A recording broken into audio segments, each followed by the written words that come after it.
वंदे मातरम साथियों, मैं गिरीश शर्मा उज्जैन मध्य प्रदेश से बीएड के चतुर्थ सत्रार्थ के विद्यार्थियों के लिए एक महत्वपूर्ण प्रश्न का हल इस वीडियो के माध्यम से आप तक पहुंचाने का प्रयास किया है। तो आइए देखते हैं। प्रोग्रामिंग भाषा। प्रोग्रामिंग भाषा आम प्राकृतिक भाषा की तरह ही कंप्यूटर व मानव के मध्य संवाद का एक सशक्त माध्यम है। इसमें प्राकृतिक भाषा की भांति शब्द होते हैं जो वस्तुतः निर्देशन कहलाते हैं। निर्देशन दो या अधिक अक्षरों को मिलाकर बनते हैं। कंप्यूटर में एक अक्षर एक बाइट को निरूपित करता है। प्रोग्रामिंग भाषा मुख्यतः दो प्रकार की होती है। नंबर एक, निम्न स्तरीय भाषा लो लेवल लैंग्वेज, और नंबर दो, उच्च स्तरीय भाषा हाई लेवल लैंग्वेज।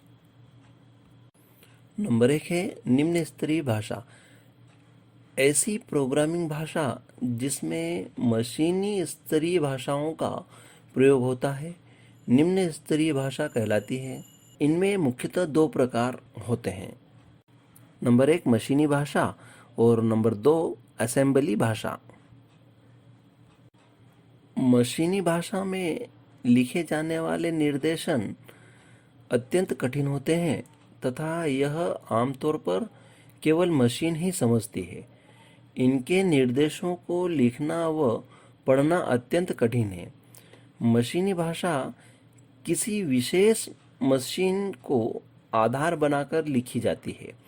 मशीनी भाषा के निर्देश यदि पेंटियम 2 के लिए लिखे गए हैं तो यह पेंटियम 4 पर लिखे निर्देशों से भिन्न हो सकते हैं।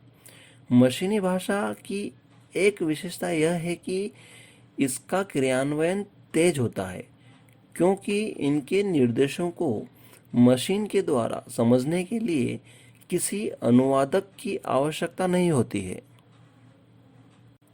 असेंबली भाषा में निमोनिक कोड का प्रयोग होता है।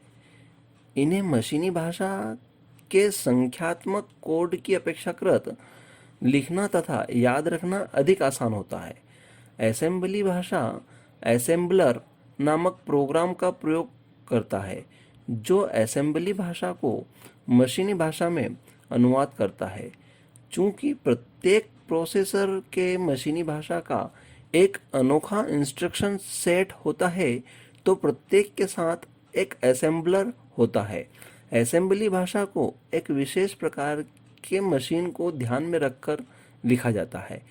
मशीनी भाषा को प्रथम पीढ़ी की भाषा तथा असेंबली भाषा को द्वितीय पीढ़ी की भाषा कहते हैं। नंबर दो, उच्च स्तरीय भाषा हाई लेवल लैंग्वेज।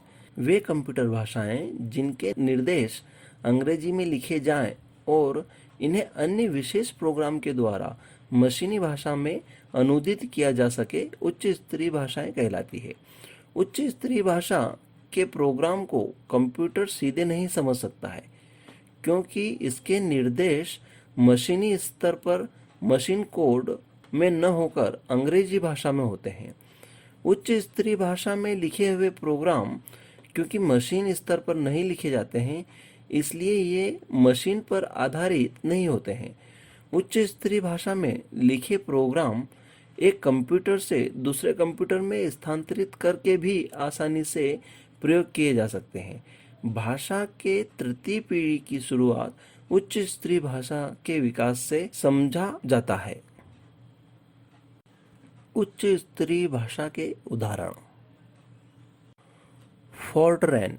फोर्ट्रैन शब्द फार्मूला ट्रांसलेशन का संक्षिप्त रूप है। यह भाषा अंतर्राष्ट्रीय व्यापार मशीन के जॉन बेकस ने सन 1957 में विकसित की थी। यह वैज्ञानिक और गणितीय समस्याओं को हल करने के लिए एक उच्च स्तरीय भाषा है। फोर्ट्रैन भाषा सबसे पहली उच्च स्तरीय भाषा है। इस भाषा के संस्करण फोर्ट्रैन 4 और फोर्ट्रैन 77 बहुत ही लोकप्रिय संस्करण थे। इस भाषा में बीजगणितीय गणनाएं आसानी से की जा सकती है। अगला है कोबोल।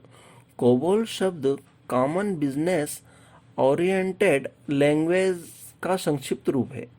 यह भाषा व्यापारिक डाटा प्रक्रिया की समस्याओं को हल करने वाली उच्च स्तरीय भाषा है।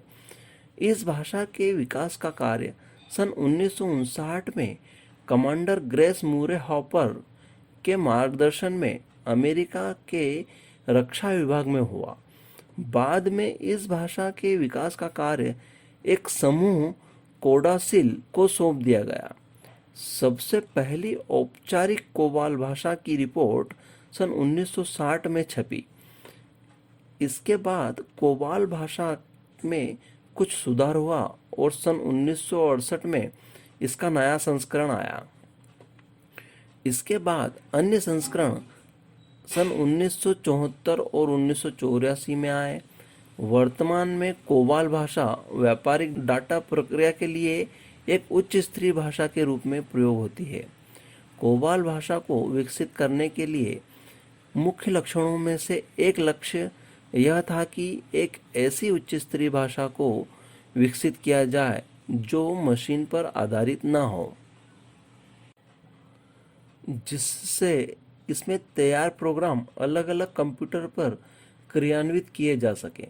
कोबाल भाषा के प्रोग्राम को मशीनी भाषा में अनुवाद करने के लिए कोबाल का कंपाइलर होता है।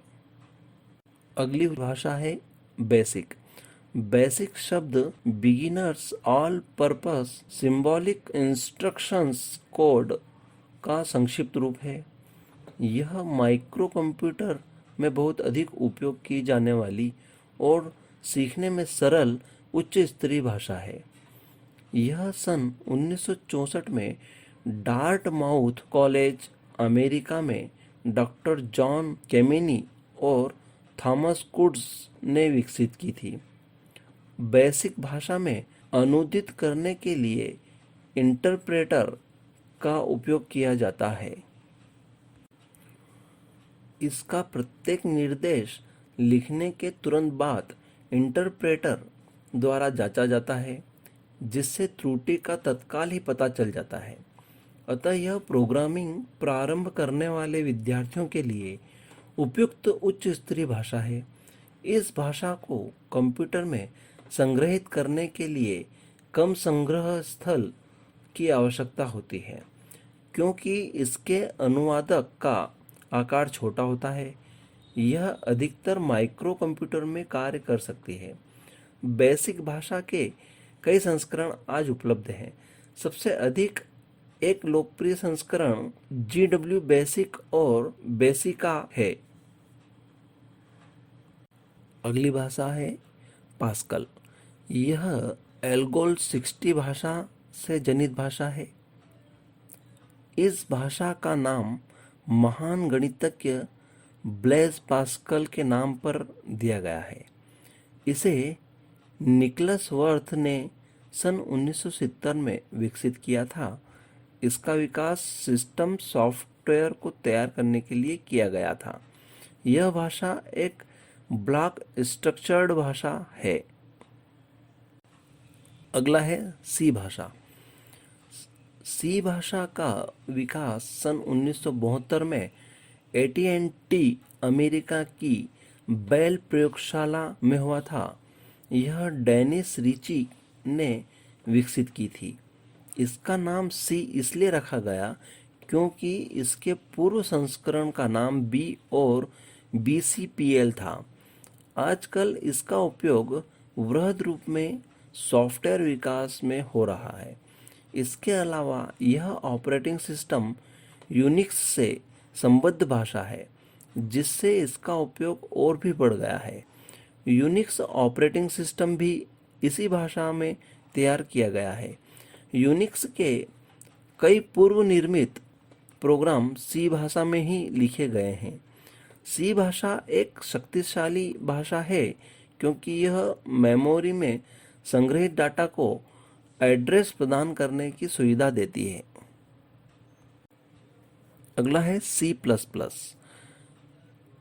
एक जैसी समस्याओं को बार बार हल करने की प्रोग्रामरों की परेशानी को दूर करने के लिए C++ भाषा का विकास किया गया। C++ भाषा सी भाषा का अगला संस्करण है। यह भाषा जॉर्ने स्ट्रोस्टुप ने सन 1980 में बेल टेलीफोन प्रयोगशाला में विकसित की थी। इस भाषा का विकास पारंपरिक प्रोसीजर पर आधारित भाषाओं की परंपराओं को समाप्त करके एक नई दिशा ओओपी के लिए किया गया है। ऑब्जेक्ट ओरिएंटेड प्रोग्रामिंग एक ऐसी विधि है जिसके द्वारा जटिल और वृहद प्रोग्राम तैयार किए जा सकते हैं जिन्हें व्यवस्थित करना अब तक कठिन था। धन्यवाद।